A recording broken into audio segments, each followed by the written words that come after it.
안녕하세요, 제이제입니다. 오늘은 헤어질 것 같은 커플을 알아보는 방법에 대해서 말씀드려 볼게요. 구독과 좋아요, 알람 설정까지 해주실 거죠? 그럼 바로 시작할게요.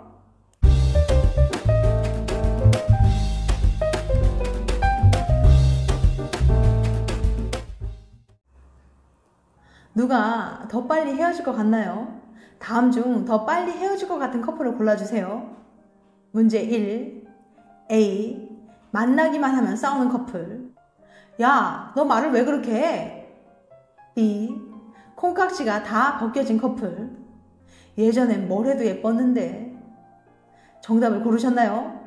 정답은 바로 B. 콩깍지가 다 벗겨진 커플입니다. 흔히 사람들은 연애 초반이 지나면 콩깍지가 벗겨져 버린다고 생각하지만 사실 콩깍지는 함께한 지 수십 년이 지나도 유지될 수 있어요. 물론 처음처럼 강력하진 않지만 시간이 지나도 여전히 연인을 실제보다 더 긍정적으로 바라보게 된다는 거죠. 심리학자들은 콩깍지의 강도야말로 오래가는 연애를 결정하는 가장 강력한 요인이라고 설명합니다. 반면 많은 연구에 따르면 평소 자주 싸우는 커플이라고 해서 이별 확률이 높은 건 아니라고 해요. 연애가 오래 가려면 싸움 횟수보다는 어떻게 싸우느냐, 어떻게 화해하느냐가 더 중요하기 때문이죠. 정답을 맞추셨나요? 그럼 두 번째 문제 갑니다. 다음 중 더 빨리 헤어질 것 같은 커플을 골라주세요. 문제 2. A. 주변에서 사람들이 다 반대하는 커플. 걔랑 사귀지 마. B. 자존감이 낮은 커플. 이런 날 사랑해줄 리가 없어. 정답을 고르셨나요? 정답은 바로 A. 주변 사람들이 다 반대하는 커플이에요. 많은 사람들이 연애를 잘 하려면 우선 스스로를 사랑해야 한다고 말하지만 사실 개인의 자존감은 연애를 잘하는 것과는 큰 상관이 없습니다. 스스로 자존감이 낮다고 생각한다면 이제 너무 걱정하지 마세요. 당신이 스스로를 사랑하지 않아도 다른 사람은 당신을 사랑해 줄 수 있으니까요. 반면 심리학자들은 주변 사람들의 응원과 지지가 관계를 안정적으로 유지하는 데 아주 중요하다고 말합니다. 반대로 말하면 가족과 친구들이 반대하는 연애는 그만큼 행복하기 어렵다는 거죠. 실제로 이 점 때문에 동성 간의 연애나 비밀 연애처럼 주변의 인정을 못 받는 관계들은 어려움을 겪기도 합니다.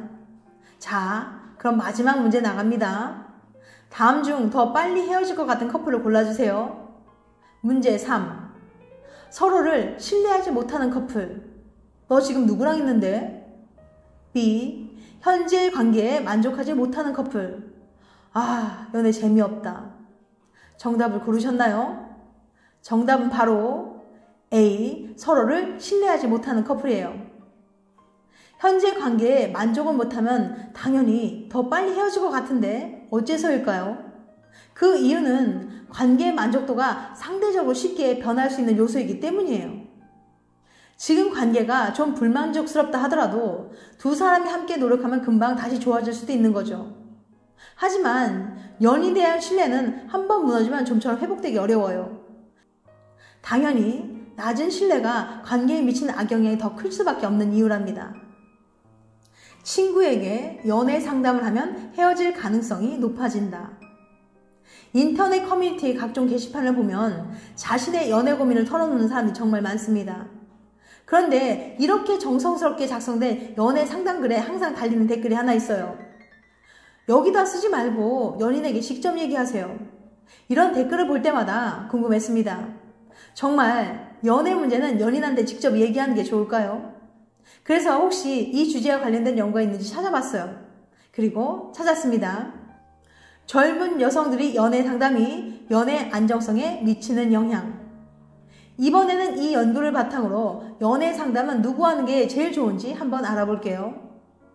먼저 이 논문에 따르면 사람들은 연애에 문제가 생기면 보통 다음 중 한 사람에게 말한다고 해요. 첫 번째, 연인에게 직접 말한다. 두 번째, 친한 친구에게 말한다. 그래서 연구진은 이 중 누구에게 말하는 게 연애에 더 도움이 되는지 알아보기 위해서 무려 2년에 걸쳐서 연구를 진행했어요. 결과는 어땠을까요? 놀라지 마세요.